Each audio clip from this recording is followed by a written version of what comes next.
ಎಲ್ಲರಿಗೂ ನಮಸ್ಕಾರ ವೀಕ್ಷಕರೇ. ನಾಳೆ ಜೂನ್ 3 ಬಹಳ ವಿಶೇಷವಾಗಿರುವಂತಹ ಚತುರ್ಥಿ, ಸಂಕಷ್ಟಹರ ಚತುರ್ಥಿಯ ಸಮಯ. ಗಣೇಶನ ಆಶೀರ್ವಾದ ಸಂಪೂರ್ಣವಾಗಿ ಕಷ್ಟಗಳಿಂದ ಪರಿಹಾರವಾಗೋದಕ್ಕೆ ಮತ್ತು ಯಾವುದೇ ಕೆಲಸದಲ್ಲಿರ್ತಕ್ಕಂಥ ತೊಂದರೆಗಳನ್ನು ಸರಿಪಡಿಸೋದಕ್ಕೆ, ಅಡೆತಡೆಗಳನ್ನು ನಿವಾರಣೆ ಮಾಡೋದಕ್ಕೆ, ಶತ್ರುಗಳ ಕಾಟದಿಂದ ಮುಕ್ತಿಯನ್ನು ಕಂಡುಕೊಳ್ಳೋಕೆ ಸಹಾಯ ಮಾಡುತ್ತೆ.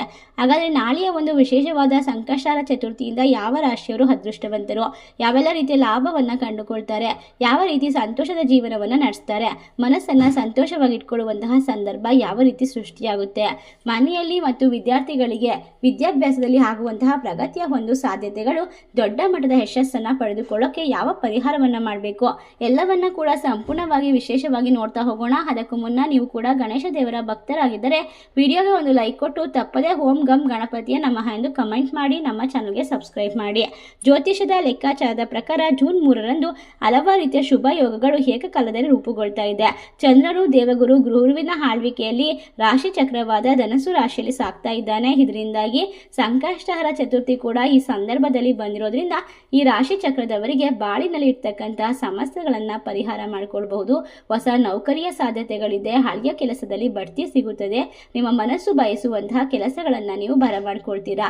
ಮನೆಯಲ್ಲಿ ಇರ್ತಕ್ಕಂಥ ಯಾವುದೇ ಮಹಿಳೆಯರಿಗೆ ಇರ್ತಕ್ಕಂತಹ ಕಷ್ಟಗಳು, ಆರೋಗ್ಯದ ಸಮಸ್ಯೆಗಳು ಪರಿಹಾರವಾಗ್ತಾ ಹೋಗುತ್ತೆ. ಈ ಸಮಯವನ್ನ ನೀವು ಬಹಳ ಶ್ರೇಷ್ಠ ಮತ್ತು ಶಕ್ತಿಶಾಲಿಯಾಗಿರುವಂತಹ ಸಮಯದಲ್ಲಿ ನೀವು ಮಾಡುವಂತಹ ಒಳ್ಳೆಯ ಕೆಲಸಗಳು ನೂರಾರು ವರ್ಷಗಳು ಅದ್ಭುತವಾದ ಫಲಿತಾಂಶವನ್ನು ತಂದುಕೊಡುತ್ತದೆ. ಈ ವಿಶೇಷವಾಗಿರುವಂತಹ ತಿಥಿ ಸಮಯದಲ್ಲಿ ನೀವು ಸಂತೋಷವನ್ನು ಸೃಷ್ಟಿ ಮಾಡಿಕೊಳ್ಬೇಕು. ನಿಮ್ಮ ಜೀವನದಲ್ಲಿ ಹಳೆಯ ದ್ವೇಷಗಳನ್ನ ಬಿಟ್ಟು ಬಿಡಬೇಕು. ಹೊಸದಾದ ಒಂದು ವಿಶೇಷವಾಗಿರುವಂತಹ ಕೆಲಸಗಳನ್ನು ಮುಂದುವರಿಸಬೇಕು. ಯಾವುದೇ ಕೆಲಸ ಕಾರ್ಯ ಮಾಡಿದ್ರು ಕೂಡ ಸಮಯಕ್ಕೆ ಸರಿಯಾಗಿ ಪೂರ್ಣಗೊಳಿಸಬೇಕು. ಹಿಂದಿನಿಂದ ಮಾಡಿದ ಹಳೆಯ ತಪ್ಪುಗಳನ್ನು ಇದ್ದಕ್ಕಿದ್ದಂತೆ ಮರೆತು ಮುಂದೆ ಹೊಸ ಹೆಜ್ಜೆಯನ್ನು ಇಡಬೇಕು. ಸಂಬಂಧಗಳನ್ನು ಯಾವಾಗಲೂ ಕೂಡ ಮಾತಿನ ಮೂಲಕ ಕಳೆದುಕೊಳ್ಬಾರ್ದು. ನಿಮ್ಮ ವಿರೋಧಿಗಳ ಬಗ್ಗೆ ಹೆಚ್ಚು ಗಮನ ಇರಬೇಕು ಮತ್ತು ನೀವು ಶತ್ರುಗಳ ಕಾಟದಿಂದ ಹೊರಗೆ ಬರೋದಕ್ಕೆ ಸಣ್ಣ ಪರಿಹಾರವನ್ನು ಕೂಡ ಅನುಸರಿಸಬೇಕಾಗುತ್ತೆ. ಹಣಕಾಸಿನ ವಿಚಾರದಲ್ಲಿ ಅದೃಷ್ಟವು ನಿಮಗೆ ಅನುಕೂಲವಾಗಿರುತ್ತೆ. ಹಲವಾರು ಮೂಲಗಳಿಂದ ಆದಾಯದ ಒಂದು ಪ್ರಭಾವ ಹೆಚ್ಚಾಗಿ ಬರುತ್ತೆ. ನಿಮ್ಮ ಆರ್ಥಿಕ ಪರಿಸ್ಥಿತಿ ಬಲಪಡಿಸಬಹುದು. ಬಾಕಿ ಇರುವ ಕೆಲಸಗಳನ್ನು ಪೂರ್ಣಗೊಳಿಸುವ ಸಾಧ್ಯತೆ ಇದೆ. ಹಣಕಾಸಿನ ಸಮಸ್ಯೆಗಳಾಗಿ ನೀವು ಯೋಚನೆಯನ್ನ ಮಾಡ್ತಾ ಇದ್ರೆ ಸ್ಥಗಿತಗೊಂಡ ಕೆಲಸಗಳು ಪೂರ್ಣವಾಗಿ ವೇಗವನ್ನ ಪಡೆದುಕೊಳ್ಳುತ್ತೆ. ಸರ್ಕಾರಿ ವಿಚಾರಗಳಲ್ಲಿ ನಿರ್ಲಕ್ಷ್ಯವನ್ನ ತಪ್ಪಿಸಬೇಕು. ನೀವು ಹಣಕಾಸಿನ ಲಾಭವನ್ನ ವಹಿವಾಟಿನಲ್ಲಿ ಅತ್ಯಂತ ಜಾಗರೂಕರಾಗಿರುವ ಸಂದರ್ಭವನ್ನ ಸಾಬೀತುಪಡಿಸಿಕೊಳ್ಳುವಂತಹ ಸಂದರ್ಭ. ಕಠಿಣ ಪರಿಶ್ರಮ ನಿಮ್ಮ ಸ್ವಭಾವವಲ್ಲ. ಕುಟುಂಬ ಸದಸ್ಯರಿಗೆ ನೀಡಿದ ಭರವಸೆಯನ್ನು ಈಡೇರಿಸಲು ನೀವು ಸಮಯವನ್ನ ಮೀಸಲಿಡಬೇಕಾಗುತ್ತೆ.